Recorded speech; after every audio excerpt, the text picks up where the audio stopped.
Hello အားလုံးပဲမင်္ဂလာပါကျွန်တော်အဲ့ဆိုရင်ရှေ့ဗီဒီယိုကကျွန်တော်တို့ဒီ NextJS app ကို create လုပ်ခဲ့ပြီးအဲ့ဆိုဒီမှာဆိုရင်ကျွန်တော်တို့ဘာအကြောင်းပြောကြမလဲဆိုတော့ကျွန်တော်ဒီ series တစ်လျှောက်မှာဆိုရင်ဒီ NextJS အကြောင်းကိုပြောသွားတဲ့အခါမှာကျွန်တော်ဘာကိုရေးပြသွားမလဲဆိုတော့ကျွန်တော်တို့ရဲ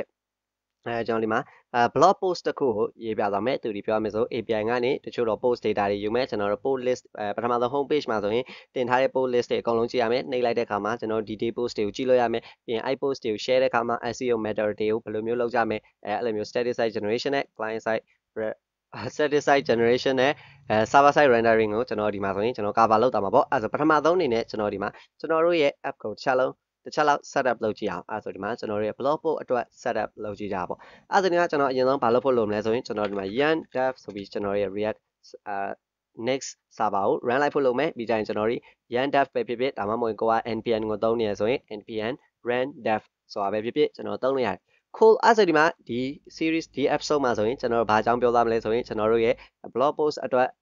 blog app အတွက်ပထမဆုံး route တွေကို setup လုပ်ကြည့်အောင် okay အဲ့ဆိုဒီမှာ project setup တုန်းကကျွန်တော်ပြောခဲ့တယ်ကျွန်တော် NextJS ဒီကျွန်တော် router တွေ setup လုပ်ချင်မလို့သူရဲ့ default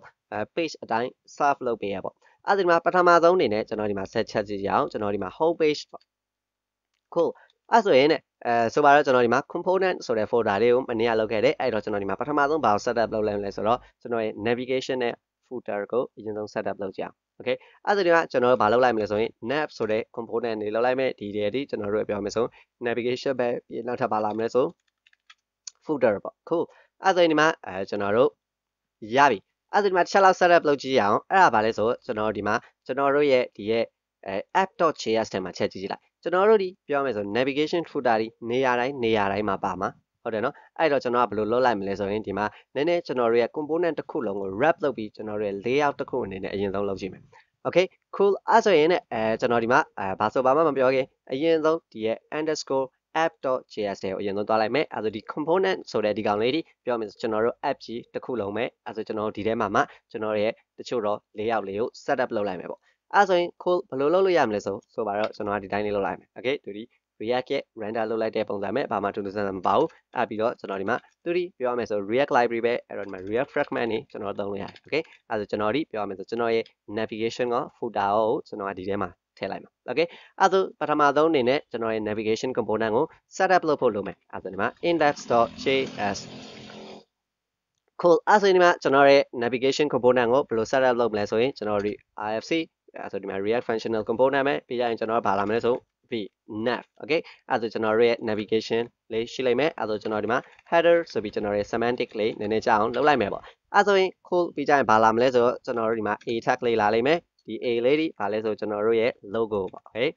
logo ဆိုပြီးလာလိမ့်မယ်ပြီးရင်ကျွန်တော်တို့ဘာလာမလဲဆို ul ပေါ့ sorry ဒီအောက်မှာ react လို့နှိပ်လိုက်ပြီးရင်ဒါမျိုးလေးနှိပ်လိုက် okay အဲ့ဒါသူဒီ react app ဖြစ်ကြောင်းသိသွားလိမ့်မယ် vs code ကနေပြီးတော့မှအဲ့ဒါကျွန်တော်ဒီ emmet ကိုသုံးလို့ရပြီ ul ထဲမှာဒီမှာ align times 2ဆိုတော့ကျွန်တော်ဒီမှာဘာရှိမလဲဆိုရင် about ပြီးရင် content okay cool stuff အဲ့ဒါဒီမှာကျွန်တော်တို့ navigation လေးကို setup လုပ်လိုက်ပြီပဲဒါဒီပြောရမယ်ဆိုဘာမှအထွေထူးမရှိဘူးအဲ့ဒါကျွန်တော်ကဘယ်လိုလုပ်လိုက်မလဲဆိုကျွန်တော်တို့ရဲ့ပထမဆုံး layout component ဖြစ်တဲ့ကျွန်တော်ဒီရဲ့ underscore app ထဲမှာကျွန်တော်တို့ setup လုပ်လိုက်မယ် okay အဲ့ဒါကျွန်တော်ကဘယ်လိုလာမလဲဆိုတော့do react လုပ်တယ်လို့ပဲ import nav from component တွေက navigation တွေကအဲ့ဒါကျွန်တော်ကဒီလိုလေး nav ဆိုပြီးတော့မှလုပ်လိုက်အောင်မယ် okay အဲ့ဆိုရင်ကျွန်တော်တို့ဗာရရည်လဲဆိုကြည့်လိုက်ကျွန်တော်တို့ရဲ့ logo about content ဆိုတဲ့ကျွန်တော်ရဲ့ကောင်လေးကိုမြင်နေရပြီ cool အဲ့ဒါကျွန်တော်ဒီမှာ styling ကိုဘာမှမလုပ်သေးဘူးကျွန်တော်အရင်ဆုံးကျွန်တော်ရဲ့ layout component ကိုအရင်ဆုံးချနေတာ cool stuff အဲ့ဒါဒီမှာချက်ကြည့်အောင်ကျွန်တော်ကျွန်တော် project setup လုပ်တော့ငါပြောခဲ့သလိုပဲ NextJS ဒီကျွန်တော်ရဲ့ home root component ဒီဘယ်ကောင်လဲဆိုတော့ဒီ pages ထဲက index.js ဖြစ်လိုက်မယ် okay အဲ့ဒါဒီမှာ home ဆိုပြီးကျွန်တော်တို့ရေးခဲ့ကြတယ်ပြောချင်တာကကျွန်တော်တို့ဒီ website ရဲ့ domain ကိုပဲဟိုမှာဘာမှမပါဘဲနဲ့လုပ်လိုက်တဲ့အခါမှာဆိုရင်ကျွန်တော်တို့ဒီရဲ့ပထမဆုံး home component ဖြစ်လိုက်မယ် okay အဲ့ဒါကျွန်တော်ဒီကိစ္စမှာဆိုရင်ဒီဟာဒီကျွန်တော်ရဲ့blog post တွေအကုန်လုံးကိုမြင်ရမယ့်နေရာ okay အဲ့ဒါဒီမှာ home component ဖြစ်လိုက်မယ်ပြီးရင်အခုကျွန်တော်ရဲ့ navigation ထဲမှာ setup လုပ်ထားပါလဲဆိုကျွန်တော်ဒီ about ရဲ့ contact ရဲ့ဆိုပြီးနှစ်ခု setup လုပ်ထား okay အဲ့ဆိုကျွန်တော်ကဘယ်လိုလုပ်လိုက်မလဲဆိုရင်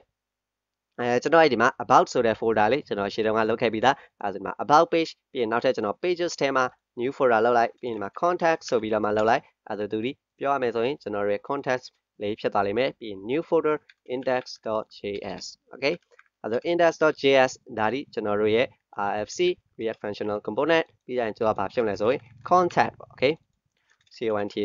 contact contact အဲ့ဒါဒီထဲမှာကျွန်တော်ဒီ h1 ဆိုပြီးရှိလိုက်မယ် h1 contact page okay contact page အဲ့ဒါမှာကျွန်တော်ဒီပြောရမယ်ဆိုရင် /about okay /about ဒါလိုသွားလိုက်တဲ့အခါမှာကျွန်တော်ဒီ about page ကိုရောက်သွားမယ်အဲ့လိုမှမဟုတ်ဘဲနဲ့ contact ကိုသွားလိုက်တဲ့အခါမှာကျွန်တော်ဒီ contact page ကိုရောက်သွားမယ်အဲ့ဒါဒီမှာပထမဆုံးကျွန်တော်တို့ရဲ့ဘယ်လိုလဲ structure ကိုချလိုက်တာပဲပေါ့ cool stuff အဲ့ဒါဒီမှာကျွန်တော်တို့ရပြီအဲ့ဒါဒီမှာတစ်ချက်လောက်ဆက်ကြည့်ကြရအောင်ကျွန်တော် React component structure တွေနဲ့ပတ်သက်ပြီးတော့မှအဲ့ဆိုရင်ဒီမှာnext မှာဆိုရင်အခုပြောတဲ့ folder ကျွန်တော်ဒီ API ဆိုတော့ကျွန်တော်လောလောဆယ်မလိုအပ်သေးဘူးကျွန်တော်ခဏဖြတ်ထားလိုက်မယ် okay ကျွန်တော် design လုပ်လိုက်မယ်ဘာလို့ဆိုရှင်းသွားအောင်လို့အဲ့ဒါဒီ pages တွေက about okay အဲ့ဒါဒီမှာဒီကောင်နဲ့ပတ်သက်ပြီးတစ်ချက်သိတင်တာဥပမာကျွန်တော်ဒီကြည့်တာဥပမာဒါနမူနာပြတာဥပမာဆိုပါတော့ကျွန်တော်ဒီမှာလိုအပ်လာနိုင်နေတာဘာလဲဆိုကျွန်တော်ဒီ blog post အမှာပထမဆုံး website ကိုဝင်လိုက်တဲ့အခါမှာ post တွေကိုမြင်ရမှာနှိပ်လိုက်တဲ့အခါမှာ detail ကိုရောက်သွားမှာဟုတ်တယ်နော်အဲ့တော့ကျွန်တော်က nested dynamic route တွေကိုကျွန်တော်ဘယ်လိုမျိုးလုပ်မလဲဆိုရင်ဥပမာထားပါတော့ကျွန်တော်က detail okay အဲ့ဒီမှာဒီ detail တွေက new file ဆိုပြီးလုပ်လိုက်ပြီးရင်သူဒီနာမည်ပေးတဲ့အခါမှာ4000ခွင် ID လေးနဲ့ပြီးရင် .js ဟေးဒီလိုပြောလိုက်ရင်ကျွန်တော်တို့ဒီကောင်นี้ dynamic route ဖြစ်သွားမယ်လို့ပြောလိုက်တာပဲအဲ့ဒါဆိုကျွန်တော်ဒီမှာ rfc react functional component ကိုခေါ်လိုက်ပြီးရင်သူဒီပါလာမလဲဆိုရင်ဆိုပါတော့ detail okay အဲ့ဒါ detail detail page အဲ့ဒါကျွန်တော်ဒီမှာဆိုပါတော့ h1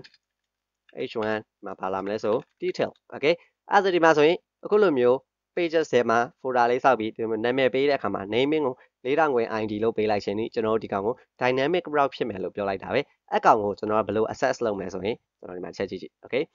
ကျွန်တော်တို့ဒီ /detail/1 အဲ့ဒါဒီမှာဒီ1တော့မဟုတ်နောက်ကကြိုက်တဲ့ ID လားအဲ့ဒါဒီမှာကျွန်တော်တို့ပြောမယ်ဆိုအဲ့ detail page ကို access လုပ်လို့ရသွားမှာပဲ okay အဲ့ဒါဒီမှာဆိုရင်ကျွန်တော်တို့detail အခုလိုမျိုး4000ခွင် ID လေးနဲ့နာမည်ပေးလိုက်ရုံပဲအဲ့ဒါဒီကောင်นี้ dynamic route ဖြစ်ကြောင်းကျွန်တော်တို့ရဲ့ next ကသူ့အနေနဲ့ auto သိသွားမယ်ပေါ့ cool stuff အဲ့ဒါဒီမှာကျွန်တော်တို့ရဲ့ အဲ့ဒါဒီမှာ about ကိုပြန်သွားလိုက်တဲ့အခါမှာကျွန်တော်တို့ဒီ about page ကိုရောက်မယ်ပြီးရင် /contact ကိုရောက်တဲ့အခါမှာကျွန်တော်တို့ contact page ကိုရောက်မယ် okay အဲ့ဒါဒီမှာတချို့တော့နည်းနည်းလေးပြောချင်တာအဲ့ဒါပါလဲဆို link အနေနဲ့ပတ်သက်ရင် NextJS မှာသူကနေ default support ပေးတဲ့ကောင်လေးရှိတယ်အဲ့ဒါပါလဲဆို import link from ဆိုပြီးတော့မှ next/link okay အဲ့ဒါဒီလိုမျိုး link next က link ကို import လုပ်လိုက်အောင်မယ်အဲ့ဒါကျွန်တော်တို့ဘယ်လိုလုပ်လိုက်အောင်မလဲဆိုတော့ဒီ okay အဲ့ဆိုရင်ကျွန်တော်တို့ဘာလုပ်လိုက်ကြလဲဆိုကျွန်တော်ဒီ next ကနေသူ့ရဲ့